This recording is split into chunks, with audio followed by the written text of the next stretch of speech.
Thank you for plugging into this Family Life News podcast, streaming issues-driven, family-focused news.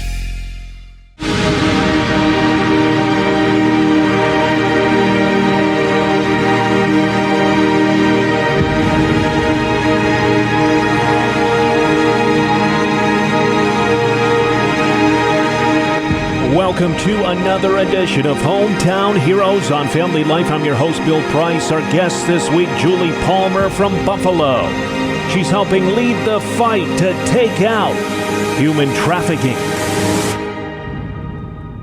Human trafficking is affecting all areas of the community. It's not just an inner city problem, but we're seeing it in towns and suburbs. Really, to be honest, there's no untouched area, every age, every demographic. Talk to us about how your the organization there in Buffalo is working to stop this plague of human trafficking. PATH stands for People Against Trafficking Humans. We have been providing services to address human trafficking through education, prevention, and restoration. It was developed through the faith community, through church community, Eastern Hills Church back in 2010. And then God called me into the ministry in 2012. And we now have physical space where we offer rehabilitative support services for survivors or those at risk. We don't think human trafficking happens here. You know, it's in third world countries, but it is here.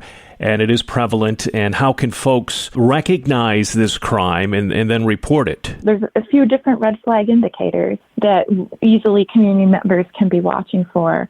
When you look at youth and you see perhaps they're acquiring expensive items that you know they can't afford, perhaps somebody gives them a phone, because that's a really great way for somebody to control and track people. If you go to different salons, massage, hair salons, nail salons, there should be certificates on the wall for every person working. And so if that doesn't match the number of people you see there, that can be a red flag. You know, and human trafficking encompasses both sex and labor trafficking, looking at who are people communicating with, how are they using their social media platforms. We're speaking with Julie Palmer with the organization PATH, People Against Trafficking Humans. And who's most likely, Julie, to become a victim of human trafficking? Anybody. We know of teenage girls in well-off family communities that leave their house in the middle of the night to go work. So there's just a lot of things happening right under us. And you know, to be fair and honest, I have a master's degree in mental health and spent the first half of my career.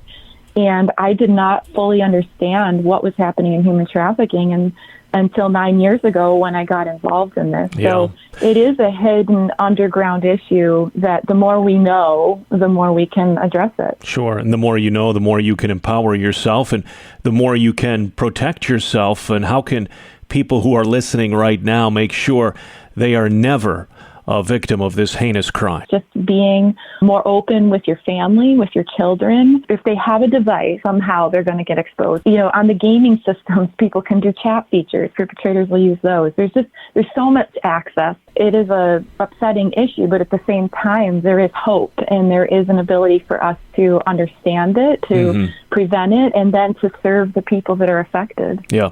And, you know, you are on the front lines of this, and the victims, the people you're helping out, what do they commonly share with you? I would say the number one thing that we hear is that they come in not at all feeling valued or of any worth. And what we have found most interesting, you know, we have staff that are well-trained master level providers. So, you know, our programming and how we go about our services is important.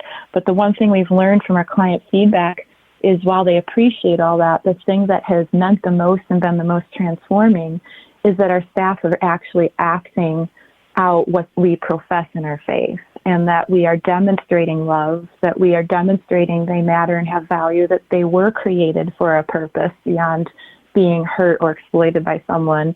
And then we live that out by truly loving and caring about them and walking alongside, not judging where they've come from or what's happened to them, because that's a lot of it. They already come in feeling ashamed and feeling like, you know, especially if they know we're a faith-based organization, the concern of what we'll think of them. And we feel it's so important for them to know that they are loved no matter what has happened to them or where they've come from, and that they do matter.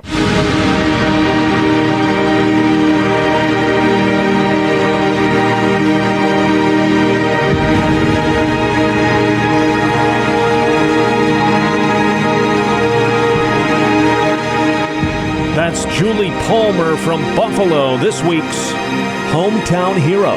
Join us next week as we search for your home, your town, your hero. It's Hometown Heroes on Family Life.